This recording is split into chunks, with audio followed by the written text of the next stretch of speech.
ଓମ୍ ସାଇରାମ। ଆଜିର ସାଇ ସନ୍ଦେଶରେ ବାବା କହୁଛନ୍ତି, ମୋର ପ୍ରିୟ ସନ୍ତାନ, ତୁମେ ଜମାରୁ ଚିନ୍ତା କରନି।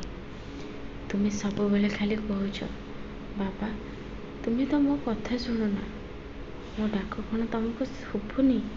ସନ୍ତାନ, ତୁମ ଡାକ ବି ମୋତେ ଶୁଭୁଛି, ତୁମ କଥା ବି ମୋତେ ଶୁଭୁଛି। ତୁମେ ଜମାରୁ ମନରେ ସନ୍ଦେହ ଆଣନି।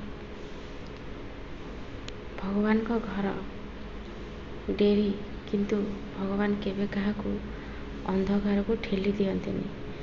ତୁମେ ମୋ ଉପରେ ଭରସା ଆଉ ଶ୍ରଦ୍ଧା ରଖିଛ, ମୁଁ ତୁମକୁ ନିଶ୍ଚିନ୍ତ ସାହାଯ୍ୟ କରିବି। ତୁମେ ଜମା କାନ୍ଦନି ସନ୍ତାନ। ମୁଁ କହୁଛି, ତୁମର ଯାହା ସବୁ ଚାଲିଯାଇଛି ମୁଁ ସବୁ ତୁମକୁ ଆଣିକି ଦେବି। ତୁମ ପାଖରୁ ଯାହା ଛଡ଼େଇକି ନିଆଯାଇଛି ମୁଁ ତାକୁ ବି ତୁମକୁ ଆଣିକି ଦେବି। ତୁମେ ଖାଲି ମୋ ଉପରେ ଶ୍ରଦ୍ଧା ଆଉ ବିଶ୍ୱାସ ରଖ। ଜୀବନରେ ପରିସ୍ଥିତି ଯେତେ ବି ଖରାପ ଆସୁ, ତୁମେ କେବେ ବି ଈଶ୍ୱରଙ୍କୁ ଭୁଲନି, ଈଶ୍ୱରଙ୍କୁ ଦୋଷ ଦିଅନି। ମୁଁ ନିଶ୍ଚିତ ତୁମକୁ ସାହାଯ୍ୟ କରିବି। ବେଶୀ ଚିନ୍ତା ବି କରନି ସନ୍ତାନ।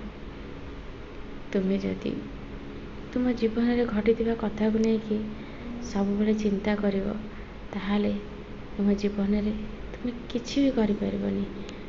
ତୁମେ ସେ ଚିନ୍ତାରେ ହିଁ ରହିଯିବ। ସେଥିଲାଗି ମୁଁ କହୁଛି ସନ୍ତାନ,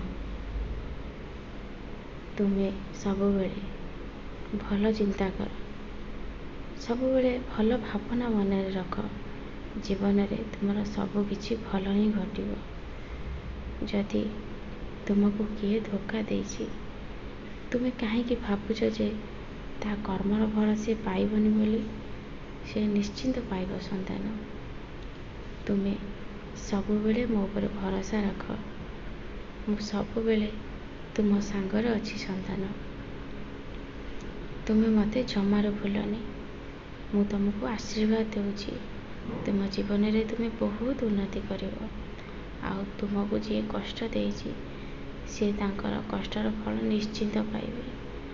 ସନ୍ତାନ, ତୁମେ ଖାଲି ସବୁବେଳେ କହୁଛ, ଏତେ ଦିନ ତ ହେଇଗଲା ବାବା, ଆଉ କେବେ ସେ ପାଇବେ? ସନ୍ତାନ, ଯିଏ ଭାଗ୍ୟବାନ ହେଇଥାଏ ସେ ହିଁ ଦେଖିଥାଏ।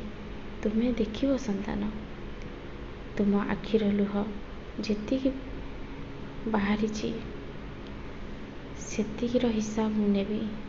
ତୁମେ କାହିଁକି ଭାବୁଛ? ଯିଏ କଷ୍ଟ ଦେଇଛି ସେ ନିଶ୍ଚିନ୍ତ କଷ୍ଟ ପାଇବ। ତୁମେ କାହିଁକି ଭାବୁଛ ଯେ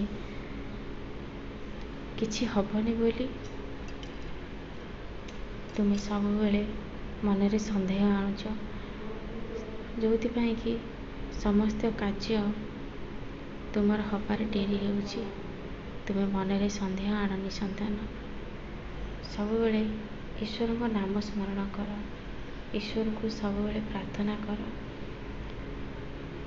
ମନର କଥାକୁ ସବୁବେଳେ ଈଶ୍ୱରଙ୍କ ପାଖରେ ପ୍ରକାଶ କର। ଦେଖିବ ସବୁ କିଛି ଠିକ୍ ହେଇଯିବ। ଭଗବାନ ଯଦି ଦୁନିଆରେ ନଥାନ୍ତେ, ଆଜି କ'ଣ ମଣିଷ ଏଇଠି ଥାଆନ୍ତେ କି ସନ୍ତାନ? ଧର୍ମ ଅଛି ବୋଲି ଈଶ୍ୱର ତୁମକୁ ରକ୍ଷା କରୁଛନ୍ତି।